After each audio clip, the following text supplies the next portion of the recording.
Listen. Every day for peace of mind. Buddha's teachings on how to overcome suffering. Live peacefully. Preface. The path toward inner peace.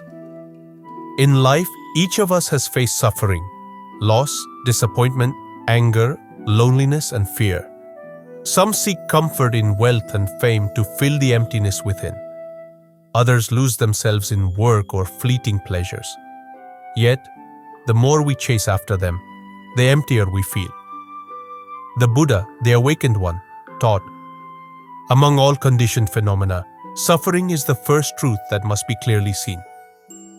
This is the Four Noble Truths, the foundation of the path to enlightenment. Suffering, dukkha. Its cause, samudaya. Its cessation, nirodha. The path, magga.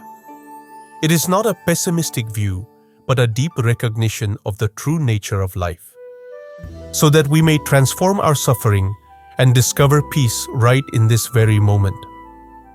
To listen to the Buddha's teachings each day is not merely to hear with the ears, but to listen with the heart.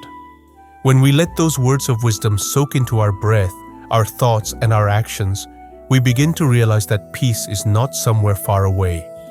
It is found in the mindfulness of every living moment. Chapter 1. Understanding the nature of suffering. 1. The beginning of the path. The Buddha once said, "I teach only two things, suffering and the end of suffering." Every teaching of the Buddha, from mindfulness to compassion, from emptiness to wisdom, is rooted in this foundation, understanding the truth of suffering. When we hear the word suffering, we often feel resistance. We wish to avoid it, to run away from it. Yet, paradoxically, true peace begins when we stop avoiding suffering and begin to look deeply into it. The Buddha did not teach us to escape suffering, but to understand it. Because only through understanding does liberation arise. 2. What is suffering? Suffering, dukkha, is not only pain or misfortune. It is the subtle unease that permeates our lives, the feeling that something is always missing. Even when we have wealth, love, and success, there still lies a quiet discontent within. I wish it could last longer. I wish it were different. I wish I were someone else. This restlessness is the essence of suffering. Everything that arises will cease. When one sees this truth, one grows weary of sorrow. To suffer is to live without seeing impermanence. To awaken is to realize that everything we cling to is fleeting, and therefore not worth clinging to. 3. The root of suffering, craving, and ignorance. The Buddha pointed out that the root of all suffering lies in craving, tanha, and ignorance, avijja. Craving makes us chase after pleasant experiences and run away from unpleasant ones. Ignorance blinds us to the truth of impermanence, so we grasp at illusions as if they were permanent. Imagine holding tightly to a handful of sand. The harder you squeeze, the more it slips away. Such is the nature of attachment. It creates suffering where there could have been peace. From craving arises sorrow. From craving arises fear. For one who is free from craving, there is no sorrow or fear. When we understand this, we begin to loosen our grip. We stop demanding life to be different and start living with acceptance and understanding. 4. Suffering as a teacher. Suffering is not an enemy. It is a teacher. Without suffering, few would seek the path. It is through pain that we awaken. When a wise person suffers, they do not ask, "Why me?" Instead, they ask, "What can this teach me?" The Buddha said, "As a lotus rises from the mud without being stained, so does the wise one rise from suffering through understanding." If we can look deeply into our pain, we will see that within it lies compassion, patience, and wisdom. Suffering, when understood, becomes the doorway to awakening. 5. The Four Noble Truths, the path beyond suffering. The Buddha's entire teaching is built upon the Four Noble Truths. 1. The truth of suffering, dukkha. Life, when seen clearly, contains suffering. 2. The truth of the cause, samudaya. Suffering arises from craving and ignorance. 3. The truth of the end, nirodha. When craving ceases, suffering ceases. 4. The truth of the path, magga. The Eightfold Path leads to liberation. These truths are not doctrines to be believed.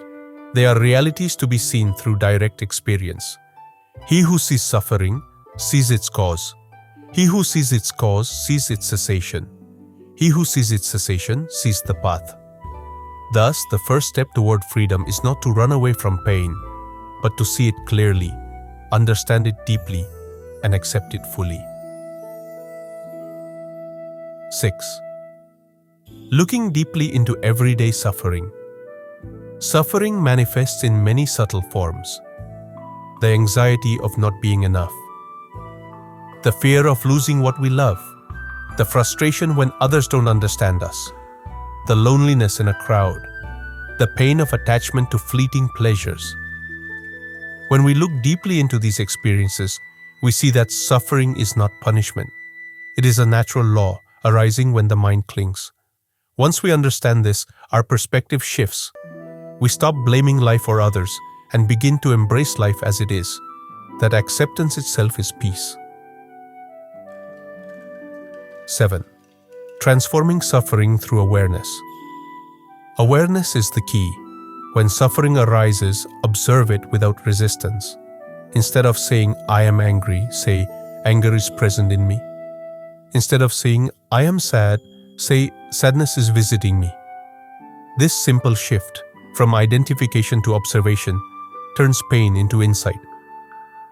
The Buddha taught that mindfulness, sati, is like a lamp that illuminates the dark corners of our mind.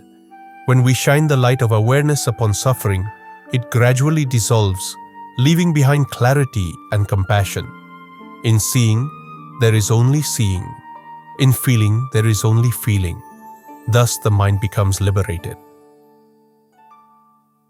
8. From understanding to freedom. To understand suffering is not to eliminate it, but to be free from being enslaved by it. When pain comes, we know this is impermanent.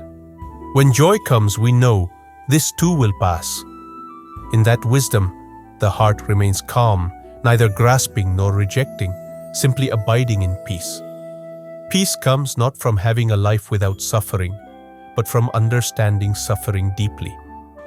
This is the essence of the Buddha's path, to awaken from illusion, to live in awareness, and to find freedom right within the conditions of life. Chapter 2. Overcoming suffering with wisdom and understanding. The power of understanding. The Buddha once said, "Wisdom is the light that dispels the darkness of ignorance." Ignorance is not the absence of knowledge. It is the blindness that prevents us from seeing life as it truly is. We suffer not because life is cruel, but because we do not understand the nature of life. To understand means to see deeply, to look beyond appearances, and to recognize the impermanent and interdependent nature of all things. When wisdom arises, suffering begins to fade, just as darkness disappears when light appears. 2.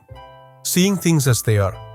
Most of our pain comes not from reality itself, but from our resistance to reality. We want things to follow our desires. We want people to behave as we wish, situations to go our way, the past to be different, and the future to align with our plans. But the truth is, everything changes, and nothing belongs to us. All things arise and pass away. Understanding this brings the highest peace. When we see things as they are, we stop struggling. We stop demanding the world to please us. We learn to live in harmony with impermanence. This is the wisdom that sets the heart free. 3. The practice of mindful observation. Understanding does not come from reading books or collecting ideas. It comes from mindful observation. The Buddha taught mindfulness sati, as the foundation of wisdom. To observe means to be fully present with whatever arises in body and mind, without judgment, without resistance. When we observe anger, it begins to calm. When we observe fear, it begins to loosen. When we observe craving, it begins to fade. In the seen, there is only the seen. In the felt, there is only the felt. This is not a theory. It is a direct experience, a living awareness that transforms suffering into insight. 4. The mirror of mindfulness. The mind is like a mirror. When covered with dust of anger, greed, and delusion, it cannot reflect truth. Mindfulness is the act of gently wiping that mirror. Each time we breathe consciously, each time we notice a thought and let it go, each time we choose understanding over reaction, we polish the mirror a little more. When the mirror becomes clear, we see that everything we thought was outside is in truth reflected within us. The mind is everything. What you think, you become. Through mindfulness, we understand ourselves, and by understanding ourselves, we understand the world. 5.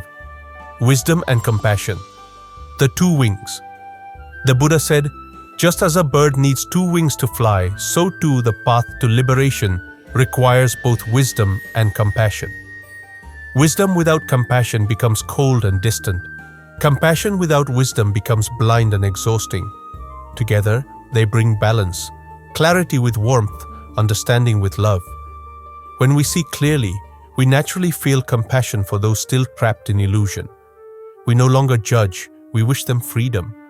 That is the heart of the awakened one, seeing and loving at the same time. 6. Understanding emotions through insight. Every emotion, when looked at deeply, reveals a message. Anger says, I am hurt. Fear says, I don't feel safe. Sadness says, I've lost something I loved. Craving says, I believe I need this to be happy. When we listen deeply to these emotions, we stop fighting them. We begin to heal. The Buddha taught us to embrace our suffering as a mother would embrace her crying child, not with rejection, but with understanding. Embrace your anger with the arms of mindfulness. It will transform into compassion. Understanding transforms every emotion into a doorway to peace. 7. The middle way, the path of balance. The Buddha discovered the middle way after years of both indulgence and severe asceticism. He realized that neither extreme leads to freedom. The middle way is the path of balance, between pleasure and pain, between effort and relaxation, between self and others. It teaches us to live without clinging or rejecting, to walk in harmony with reality. Not too tight, not too loose. That is the way to tune the string of the heart. Wisdom is not found in extremes. It is found in balance, in stillness amid movement, in awareness amid chaos. 8. Understanding impermanence and non-self. To overcome suffering, we must deeply see two truths: impermanence and non-self. All things are impermanent: the body, feelings, thoughts, relationships, successes, and failures. Nothing lasts. When we cling to what changes, we suffer. When we accept change as natural, we find peace. And when we see that there is no fixed self behind our experiences, only a continuous flow of causes and conditions, we stop saying, "This is me," or "This is mine." In that realization, ego dissolves and freedom begins. When there is no I and no mine, there is no one to suffer.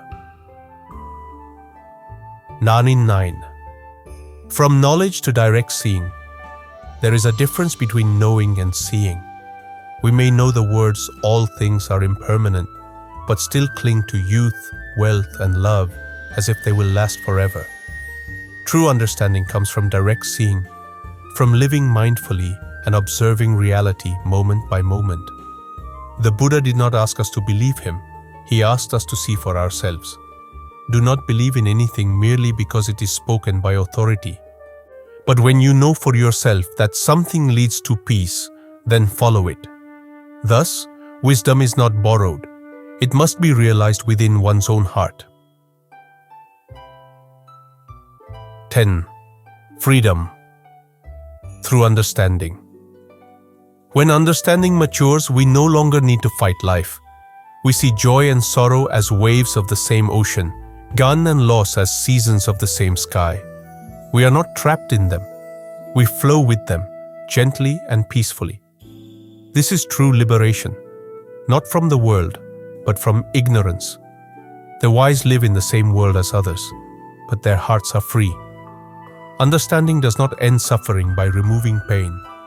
It ends suffering by removing the illusion that pain should not exist. In that awakening, the heart rests naturally in peace. Chapter 3. Practicing Mindfulness. The path that brings the mind home to the present. 1. The miracle of awareness. The Buddha said, mindfulness is the path to immortality. Heedlessness is the path to death. The mindful never die. The heedless are as if already dead. Mindfulness is not something extraordinary. It is the simple ability to be aware of what is happening right now, without judgment or distraction. Every time we return to the present moment, we are touching life in its purest form. Every mindful breath, every mindful step is a miracle of awakening. 2. Why we suffer. The lost mind. Most of our suffering does not come from the present moment, but from our wandering mind. We live in memories of the past or worries about the future. We replay old stories, regrets, and fears until we forget the miracle of now. The past is already gone. The future is not yet here. There is only one moment for you to live, the present. The Buddha taught that an untrained mind is like a wild monkey, jumping restlessly from one thought to another. Mindfulness is the art of bringing that monkey home. When the mind returns home to the body, peace returns to the heart. 3. Breathing. The bridge between body and mind. The breath is the anchor of mindfulness. It is always with us in every moment. When we are aware of our breath, we reconnect body and mind. Breathing in, I know I'm breathing in. Breathing out, I know I'm breathing out. So simple, yet so profound. Each mindful breath is a step away from confusion and a step toward clarity. Breathing mindfully calms the body, nourishes the heart, and opens the door to insight. 4. Walking in awareness. Mindful walking is not just a practice, it is a way of living in the rhythm of peace. When we walk with awareness, we are not going anywhere. We are already home. Each step can bring us back to the miracle of the present. Walk as if you are kissing the earth with your feet. Thich Nhat Hanh. With every step, feel gratitude for the ground that holds you, for the air that fills your lungs, for the life that moves through you. Walking mindfully is walking in freedom. 5. Mindfulness in daily life. Mindfulness is not only for meditation halls, it is meant for every moment of life. When eating, just eat. When washing dishes, just wash. When listening, just listen. When speaking, just speak. If we do one thing at a time with awareness, even ordinary moments become sacred. Do every act as if it were your last. Marcus Aurelius. The Buddha taught that a mindful person turns every activity into a field of awakening. Cooking, cleaning, working, even resting, each can be a meditation. 6. Mindfulness of the body. The body is a temple of awareness. Through it, we experience both pleasure and pain, health and illness, youth and aging. Mindfulness of the body means observing it without attachment or aversion. When we are aware of the body's sensations, we learn the truth of impermanence. This body, though cared for, must decay. It cannot escape death. Such reflection does not make us sad. It makes us wise and grateful. It reminds us to use this body as an instrument for awakening. 7. Mindfulness of feelings. Feelings are like clouds. They come and go, changing shape and color.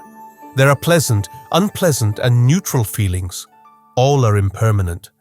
When we observe feelings mindfully, we do not drown in them.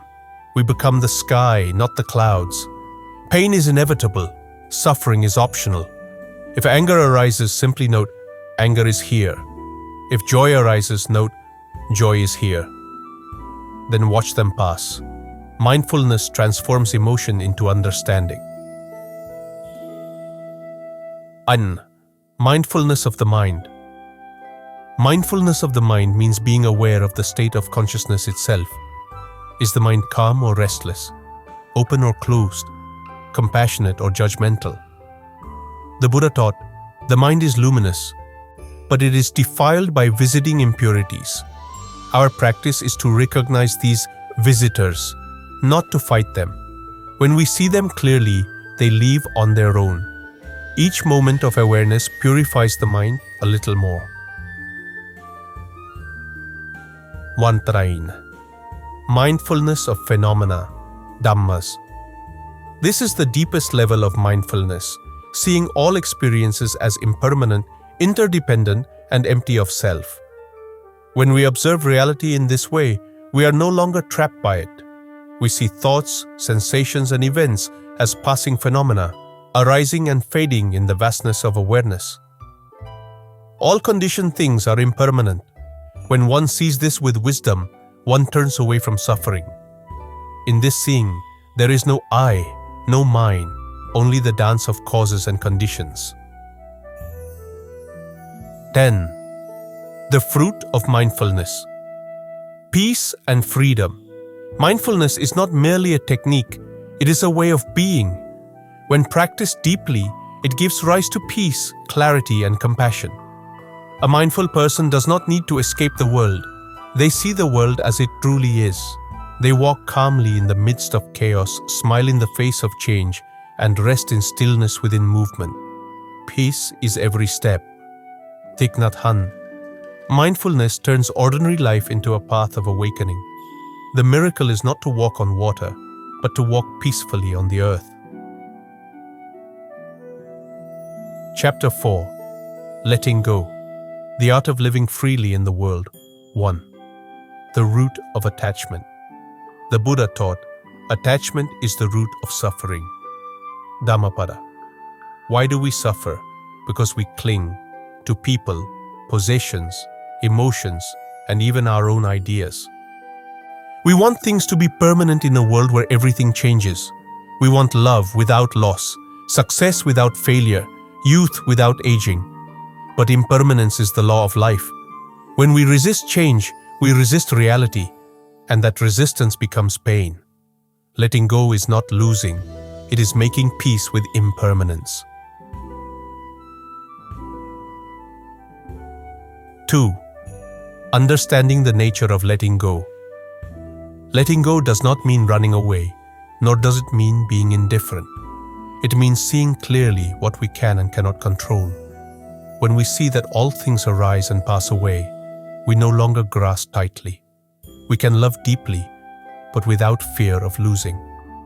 To hold without clinging, to love without attachment, that is freedom. Letting go is not a weakness, it is wisdom in action. 3.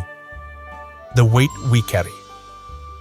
We all carry invisible burdens, resentment, regret, disappointment, expectations. Each thought of, it should have been different, adds another stone to our heart. The Buddha said, holding on to anger is like grasping a hot coal with the intent of throwing it at someone else. You are the one who gets burned. When we release resentment, we are not forgiving others for their sake, but freeing ourselves. Letting go is not forgetting. It is remembering without pain. 4. Letting go of the past. The past is a place of learning, not living. Many people replay their wounds as if pain could change what has been. But the Buddha said, do not dwell in the past, do not dream of the future. Concentrate the mind on the present moment. To let go of the past is to honor its lessons and release its weight. Every morning the sun rises, a reminder that life always offers a new beginning. 5. Letting go of the future fear is born from the desire to control tomorrow. But the future is made from the seeds of the present. If we cultivate peace, kindness, and clarity now, the future will naturally be bright. The best way to take care of the future is to take care of the present moment. Thich Nhat Hanh. Worrying does not prevent suffering. It only robs today of peace. When we trust the flow of life, we rest in the wisdom of impermanence. 6. Letting go of ego. The hardest thing to release is not people or possessions. It is the self. We build our identity from names, roles, and stories, but none of them is who we truly are. The Buddha said, all phenomena are not self. When we see through the illusion of I and mine, we find a freedom beyond measure. Letting go of ego does not mean denying our existence. It means living without the prison of pride. When the I dissolves, compassion naturally blooms. Shibon 7. Letting go in relationships. Love becomes suffering when it turns into possession. True love gives space, not chains. It seeks understanding, not control. If you love someone, you must set them free. The Buddha's teaching echoes in these words. To love mindfully is to see the other as they are, not as we wish them to be. Letting go in love means giving the other person the freedom to grow, to change, to be themselves. That is loving with wisdom. 8. Letting go of control. We often believe that peace comes from controlling our surroundings, but life is not meant to be controlled. It is meant to be lived. When we force life to obey our will, we suffer. When we flow with what is, we find balance. The Buddha compared life to a river, ever moving, ever changing. Trying to stop the flow only brings exhaustion. Let go, and the river will carry you. Zen saying. Trust does not mean passivity, it means dancing with life as it unfolds. 9. The practice of letting go. Letting go is not achieved in a single moment, it is a lifelong practice. Here are 3 ways to begin. 1. Observe the clinging. Notice what you hold on to, ideas, memories, fears. Awareness is the first step to release. 2. Breathe and relax. Each exhale can be a mini letting go. Feel the body soften, the heart open. 3. Accept impermanence. Repeat silently. This too shall pass. The heart becomes light when it stops resisting change. Letting go is not something you do. It is something that happens when you stop clinging. 10. The fruit of letting go. Freedom and peace. When we let go, we make room for peace. We realize that happiness is not in having more, but in needing less. We see that love is not possession, but presence. We understand that freedom is not found by escaping the world, but by releasing the mind's attachments. When I let go of what I am, I become what I might be. Lao Tzu letting go is the heart of awakening. It is the art of living freely in the midst of life's impermanence. Chapter 5. Compassion, the power that transforms suffering. The heart of the Buddha's teaching. At the core of the Buddha's teaching lies one boundless truth: compassion, karuna. The Buddha said, hatred does not cease by hatred, but only by love. This is the eternal law. Dhammapada. Compassion is not pity, nor is it weakness. It is the strength of an awakened heart that sees clearly the suffering of others and responds with understanding. Where wisdom sees the truth of impermanence, compassion embraces it with love. Together, they are the two wings that lift the mind to freedom. 2. Understanding true compassion. Compassion is not about saving the world, but about feeling the world deeply. It begins with seeing pain, our own and others, without turning away. When we truly understand suffering, we no longer judge or condemn. We simply wish that all beings may be free from pain. If you want others to be happy, practice compassion. If you want to be happy, practice compassion. Dalai Lama. True compassion is not sentimental. It does not arise from emotion alone, but from wisdom and presence. 3. Compassion begins with yourself. Before we can love others deeply, we must learn to be kind to ourselves. Many people carry invisible wounds, self-blame, guilt, unworthiness. They think compassion means giving to others while neglecting their own hearts. But the Buddha taught, you yourself, as much as anybody in the entire universe, deserve your love and affection. Self-compassion is not selfishness. It is healing the root from which all love flows. When you forgive yourself, you stop creating inner enemies. When you hold yourself gently, you hold the whole world gently.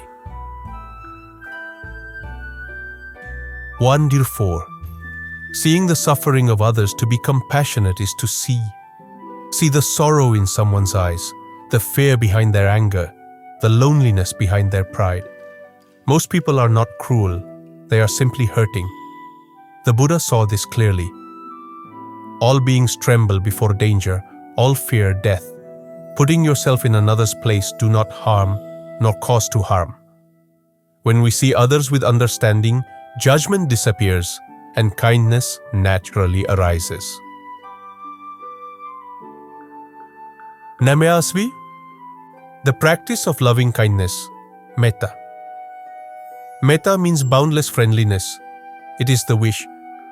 May all beings be happy, may they be safe, may they live with ease. The practice begins with ourselves, then gradually expands to include friends, strangers, and even those who have hurt us. Each day we can silently repeat, may I be happy, may I be peaceful, may I be free from suffering.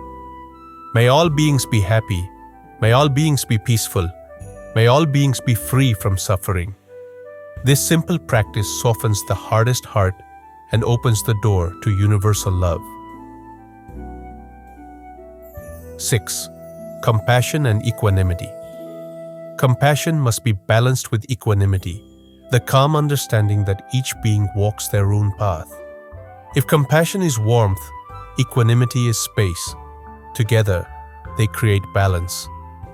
Without equanimity, compassion can burn out.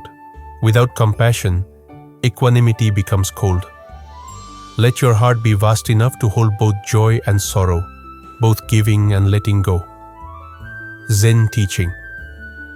True compassion helps without attachment, loves without expecting return, and understands without judgment. 7. Transforming anger into compassion. Anger is not the enemy of compassion.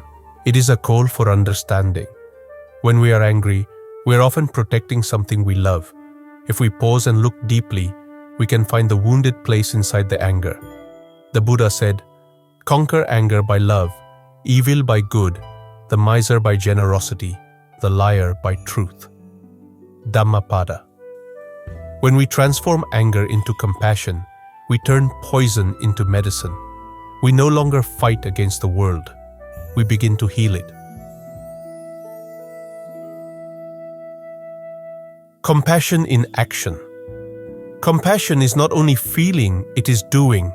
A kind word, a listening ear, a gentle smile can change the course of a day. Even small acts, done with a pure heart, carry great power. Thousands of candles can be lit from a single candle, and the life of the candle will not be shortened. Happiness never decreases by being shared. Buddha. To live with compassion is to let your life become a blessing to others. 9. Boundless compassion. The Buddha's compassion was not limited by race, class, or species. He embraced kings and beggars, men and women, humans and animals alike. True compassion sees no boundaries. It includes all beings in the circle of love. When we meditate on compassion, our heart expands beyond the self and becomes as vast as the sky. As a mother protects her only child, so should one cultivate boundless love toward all living beings. Metta Sutta. This is the highest form of prayer, to wish well for the entire universe. 10. The fruit of compassion. Joy and liberation. Compassion is not a burden, it is a source of joy. When we live with an open heart, we no longer fear the pain of others, because we see our shared humanity. Compassion frees us from the prison of I and mine. It dissolves the illusion of separation. In the end, only kindness matters. The Buddha's teaching in essence. The more we give, the more we receive. The more we love, the freer we become. Compassion transforms suffering into awakening, pain into understanding, and life into a sacred journey of love. Chapter 6. Wisdom. The light that guides the path to enlightenment. 1. The essence of wisdom. The Buddha said, "There is no light like wisdom, no darkness like ignorance." Dhammapada wisdom, prajna, is not knowledge collected from books, but the clear seeing of reality as it is. It arises from silence, from mindfulness, from the heart that understands. Knowledge fills the mind, but wisdom frees it. True wisdom sees beyond appearances. It sees impermanence, interdependence, and non-self. When we see things as they truly are, we stop clinging to what they are not. 2. Ignorance, the root of all suffering. According to the Buddha, ignorance, avidya, is the root of all suffering. It is not the lack of information, but the lack of understanding of truth. We mistake the impermanent for permanent, the impure for pure, the painful for pleasant, and the non-self for self. Because of this ignorance, we chase after illusions, building castles in the sand of life. Just as a man lost in the desert mistakes a mirage for water, so does the ignorant mind mistake illusion for truth. When wisdom arises, ignorance fades, just as darkness disappears when the lamp is lit. 3. The source of wisdom. Wisdom does not come from belief alone. It comes from direct experience. The Buddha said, "Do not believe in anything simply because you have heard it. Do not believe in traditions because they have been handed down. But when you know for yourself that something leads to peace and happiness, then follow it." Wisdom grows through 3 stages. 1. Hearing, sutamayapana, listening to the teachings of truth. 2. Reflection, chintamayapana, thinking deeply about what is heard. 3. Meditation, bhavanamayapana, directly experiencing and realizing the truth. Only through the third, meditation, does wisdom become alive, transforming understanding into liberation. 4. Seeing the truth of impermanence. The first light of wisdom is seeing that everything changes. Mountains crumble, rivers shift, bodies age, emotions rise and fade. Nothing remains the same even for a single moment. All conditioned things are impermanent. When one sees this with wisdom, one turns away from suffering. Dhammapada. To see impermanence is to let go of clinging. When we stop expecting things to last, we begin to love them more deeply for their fleeting beauty. 5. Seeing the truth of non-self. The second light of wisdom is seeing that there is no permanent self. We often say, "This is me, this is mine." But what we call I is only a collection of changing elements: body, feelings, perceptions, thoughts, and consciousness. This is not mine. This is not I. This is not myself. The Buddha's contemplation. When we look deeply, we see that I is just a label we give to an ever-changing process. The realization of non-self frees us from pride, fear, and separation. We discover that all beings share the same flow of life. 6. Seeing the truth of dependent origination wisdom also reveals the law of dependent origination, paticca samuppada. Nothing exists independently. Everything arises due to causes and conditions. A flower blooms because of sunlight, rain, soil, and seed. Remove one, and the flower cannot exist. In the same way, our happiness depends on countless conditions. When we see this, we cultivate compassion, for no one truly stands alone. He who sees dependent origination sees the Dharma. He who sees the Dharma sees the Buddha. Majjhima Nikaya. 7. Wisdom and compassion. Our one wisdom and compassion are not two separate paths. They are two aspects of the same awakening. Wisdom sees the emptiness of all things. Compassion embraces them with love. Wisdom without compassion can become cold and detached. Compassion without wisdom can become blind and exhausting. When the two unite, the heart becomes vast and the mind becomes clear. The wise heart is compassionate. The compassionate heart is wise. The obstacles to wisdom. There are 5 main obstacles that darken the light of wisdom. 1. Desire, craving for pleasure. 2. Aversion, hatred and resentment. 3. Sloth and torpor, laziness of body and mind. 4. Restlessness and worry, agitation of the heart. 5. Doubt, confusion and mistrust. To overcome them, the Buddha taught mindfulness, concentration, and ethical living.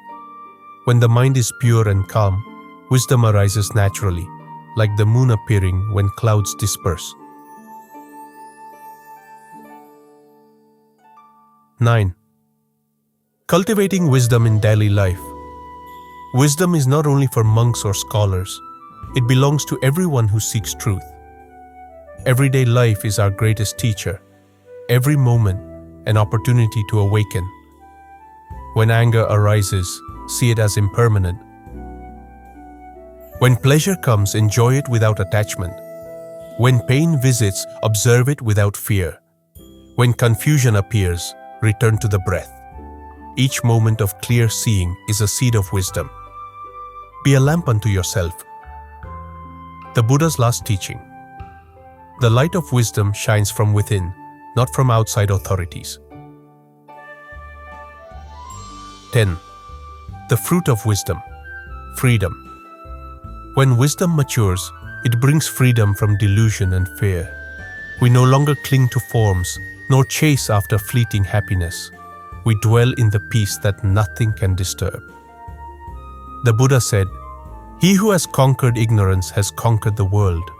Wisdom does not give us a different world. It gives us new eyes to see the same world clearly. In that clarity, we find peace, and in peace, we find enlightenment. Chapter 7. Living Peacefully, Returning to the Natural Serenity of the Mind. The Nature of True Peace. The Buddha said, "Peace comes from within, do not seek it without." Dhammapada. True peace is not found in quiet places, nor in a life without challenges. It is found within the heart that no longer clings, resists, or fears. The world is full of noise, but the awakened heart remains still. That stillness is not emptiness. It is awareness, alive and free. When the storms of emotion pass, the sky of the mind reveals its natural clarity. 2.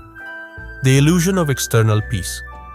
Many people seek peace in wealth, success, or relationships.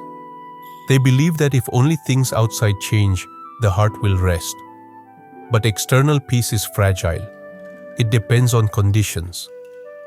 When those conditions shift, peace vanishes. As long as you depend on what changes, your peace will change with it. True peace does not depend on what happens. It depends on how we see what happens. Peace is not in having a perfect life, but in having a peaceful mind amidst imperfection. 3. Returning to the present moment. The secret of peace is to return again and again to the present moment. The past is a memory. The future is a dream. Only this breath is real. Here in this moment, there is no sorrow. When the mind is fully present, there is no room for regret or worry. There is only life unfolding, fresh, alive, complete. Peace is not something we create. It is what remains when we stop living the now. 4. Acceptance, the door to peace. Acceptance is not resignation. It is the wisdom to say, this is how it is right now. When we stop fighting reality, the heart relaxes. What we accept, we can transform. Whatever arises, let it arise. Whatever passes, let it pass. Your peace is not in the changing, but in the seeing. Acceptance gives birth to serenity, a serenity born from understanding, not from escape. 5. Simplicity, the way back to peace. The more we simplify life, the more peaceful it becomes. We do not need much to be happy. A clear mind, a kind heart, a grateful soul. The Buddha lived simply, owning little but radiating great peace. He taught that craving and clutter cloud the heart like dust on a mirror. Contentment is the greatest wealth. Dhammapada. When we let go of the unnecessary, we return to what is essential, and the essential is peace. 6. Gratitude, the secret of a joyful heart. Gratitude turns what we have into enough. It opens the heart to joy, even in ordinary moments.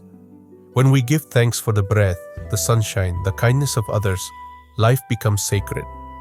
Let us rise and be thankful, for if we didn't learn much today, at least we learned a little.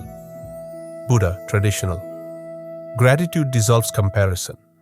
It reminds us that every moment is a gift from life. A grateful heart is naturally peaceful. 7. The art of living slowly. In a world of speed, slowness is a form of wisdom. When we walk slowly, we see clearly. When we eat slowly, we taste deeply. When we live slowly, we live fully. Smile, breathe, and go slowly. Thich Nhat Hanh. Slowness is not laziness, it is presence. To live slowly is to give the soul time to catch up with the body. In stillness, peace flowers naturally. Silence, the music of peace. Silence is not the absence of sound, but the absence of noise within. In silence, we hear the whisper of truth. Every day, we can find moments to rest in silence, to listen, to breathe, to simply be. When words are few, the heart speaks clearly. In silence, we remember that peace was never lost. It was only hidden beneath the noise of thought. 9. Living peacefully in the midst of the world. The Buddha did not teach us to escape the world, but to live freely within it. Peace does not mean isolation. It means walking through the world without letting it disturb your inner balance. A peaceful person can smile in chaos, act wisely in conflict, and love even in the face of hate. Like a lotus, rise above the muddy water and remain untouched. To live peacefully is to be in the world, but not of the world. 10. The fruit of peace. Liberation. When peace matures, it becomes liberation. Liberation is not going somewhere else. It is seeing clearly right here, right now. It is living without fear, loving without attachment, acting without expectation. Nothing can harm you as much as your own unguarded mind. Dhammapada. When the mind is guarded by awareness, Filled with compassion and illuminated by wisdom, it becomes unshakable. This is the peace the Buddha discovered, the peace that no birth or death can destroy.